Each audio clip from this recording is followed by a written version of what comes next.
ঈদ মানেই নতুন সিনেমার উৎসব, কিন্তু সেই উৎসবের মাঝেই এলো এক হতাশার খবর। শেষ মুহূর্তে ঈদের মুক্তির তালিকা থেকে বাদ পড়েছে বহুল আলোচিত সিনেমা পিনিক। এই সিনেমায় জুটি বেঁধেছিলেন শবনম বুবলি, আদর আজাদ, পরিচালনায় ছিলেন জাহিদ জুয়েল। আর শুরু থেকেই সিনেমাটি নিয়ে দর্শকদের আগ্রহ ছিল চোখে পড়ার মতো। সবকিছু প্রস্তুত ছিল, ঈদে মুক্তির পরিকল্পনা, প্রচারণা, দর্শকদের অপেক্ষা সবই। কিন্তু হঠাৎ করেই বাধা হয়ে দাঁড়ায় একটি বড় সমস্যা, সেন্সর ছাড়পত্র পেতে দেরি। সিনেমাটির মুক্তি ও পরিবেশনার দায়িত্বে থাকা সাইমান তারিক ক্ষোভ প্রকাশ করে বলেন, আমরা 21 দিন আগেই সিনেমাটি জমা দিয়েছিলাম, কিন্তু 16 মার্চ ছাড়পত্র পাই। তখন ঈদের মাত্র 4 দিন বাকি। তিনি আরও জানান, এত কম সময়ে প্রচারণা চালানো সম্ভব না, হল বুকিং করাও হয়ে ওঠেনি।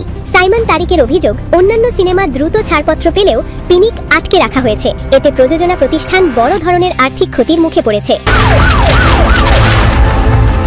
এই ঘটনাকে ঘিরে তৈরি হয়েছে নতুন বিতর্ক।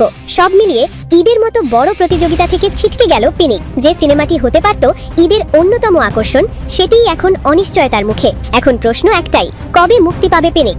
দর্শকদের অপেক্ষার অবসান কবে? এখনো কোনো নির্দিষ্ট তারিখ ঘোষণা করা হয়নি। কিন্তু শেষে খেলে একজন।